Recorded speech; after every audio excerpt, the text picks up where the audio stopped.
Yes guys, welcome back to Young Money Investing. This is the show where we help everybody, no matter how young or how old, achieve true wealth in their lives. I know it's been a little bit since I uploaded. I am sorry about that. I've just been crazy busy.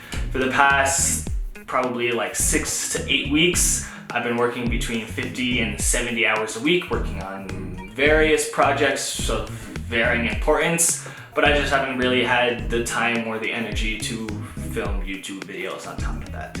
But I'm back. I'm here now. I know you all missed me. I missed you all too. I actually finally have some time today. I'm not completely burnt out, so I'm going to try to get this whole thing scripted, filmed, and edited so I can post it later in the week. So this video is actually a precursor to another video that I'll have coming out either next week or the week after that, which would be the 3rd or 4th week of June. You can expect another video. That's gonna be a new series that I'm starting, so I'm pretty excited about that. I think it's gonna go really well, and I'm super excited to share it with all of you. So, with that being said, on to today's topic, options. Options are one of my favorite securities out there that are available to retail traders such as myself for their risk management and their leverage. Those two things are very important to me. And there's a lot of really interesting, kind of funky things you can do with options that you really can't do with any other security that I've come across, which I'll save for another video today. I really just want to talk about the basics, so let's dive in. Now you might be asking, what actually are options? And that's a fantastic question and a great place to start this video. An option is a contract between two parties, the buyer and the seller, which gives the buyer the right, but not the obligation, to buy or sell 100 shares of a company at a predetermined price. So in simple terms, an option gives its buyer or its holder the option, see what I did there, to buy or sell a security. Really quick, in case I lost any of you guys, options are a derivative, which is a type of security that derives in whole or in part some of its value. That still doesn't make sense. An option is a derivative. An option is a derivative, which means it derives its value in whole or in part from the movement of an underlying stock. You can have options on things other than stocks. Just for this video, we're just gonna stick with stocks because it's easier for me to explain and it's easier for you to understand. So, you have two different kinds of options. You have a call and you have a put. A call gives its holder the right, but again, not the obligation. You are not required. It's an option, it's a choice to buy 100 shares of an underlying stock. And a put is the opposite. It gives you the option or the choice to sell 100 shares of an underlying stock. So for example, let's say that I buy a call on Apple for $50 that it costs me at a predetermined price or a strike price of $100. That means that I can buy, because it's a call, 100 shares of Apple at $100. That's the strike price, okay? So, I buy this, it costs me $50, I buy it, it's sitting there, everything's going nice. A week goes by, Apple's trading at $120, and I decide, you know what, hey, that's pretty good. I'd like to use my option, which is called exercising your option. I would like to buy 100 shares of Apple, and because my strike price is $100, I buy it at $100 instead of $120, which costs me $10,000. Now, this is the cool thing about options. I bought it at $100, but we already know it's trading at $120, which means that immediately, as soon as that happens, I have a $2,000 profit. Now I can hold on to my shares of Apple, I can sell them right now and lock into that profit, I can hold on to some or sell it, I can do all kinds of things, whatever I want to, because the stock is mine now. So I took my call option, and Apple was here, and it traded up to $120, and I said, you know what, I'm gonna take this option and I'm gonna exercise it for 100 shares of Apple. Boom, 100 shares of Apple at $100 instead of $120, $2,000 profit. That math makes sense. A put would be the opposite.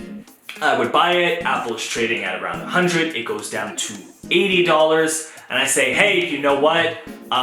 This looks great. This is enough for me. I want to sell my 100 shares of Apple for $100. So instead of only being able to get $80 for it, I can get $100 for it, which again is a $20 difference times 100 shares of stock is that same $2,000 profit.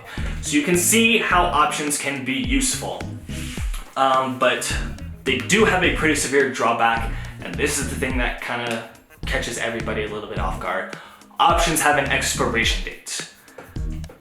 When you buy or sell an option, there is a specific expiration date. So it could be a week, it could be a month, it could be a year. I mean, it could be more than a year, but that's kind of far out unless you're talking about leaps, which is a different thing. But there is an expiration date. And once you get past that expiration date, your option is null and void. Sorry about that, my camera died. We're talking about options and expiration dates and how once your option reaches that expiration date, it's null and void, it's completely worthless, no one wants it, it's basically a piece of trash at that point. So, given the same example as previous, if I buy a call for Apple with a strike 100, okay, and Apple rises to 120, if that happens after the expiration date of my option, if it happens one day later, I don't get anything. I actually lose money because I had to buy the option, which is now worthless. So if I bought it for $50, I now lost that $50, where before I had a $2,000 profit, now I'm just out $50. This is kind of a little bit of an extreme example, just to kind of make the point.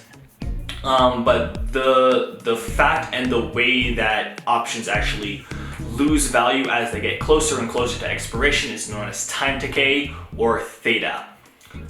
Time decay is the single biggest factor, the single biggest reason why most retail options traders go broke and blow up their accounts. It's very complex the way that it gets calculated, but the simple version is basically as you get closer to expiration, as you get closer and closer and closer, time decay starts speeding up faster and faster and faster. So it's actually exponential, but in a negative manner that works against you. So if you can get your head around this, and if you can work with time decay and even put time decay in your favor, you have a much better chance of being a successful options trader. Now, just really quick, this is kind of a side thing, but I want to talk about the difference between longing and shorting and calls and puts, because they sound very similar on the surface, but they're actually not. So, to long is to buy something with the expectation that it will increase in price. That's how you make money. I buy it at this price, it goes up, now it's at this price. The difference between what I bought it at and what it is currently at is the profit, that's what I make. Shorting is the opposite. I'm selling something here, waiting for it to decline in price, and then I buy it back lower. And again, that spread is the profit that you make. So you're selling first, then you're buying, whereas if you're longing, you're buying first, then selling. That's kind of the difference.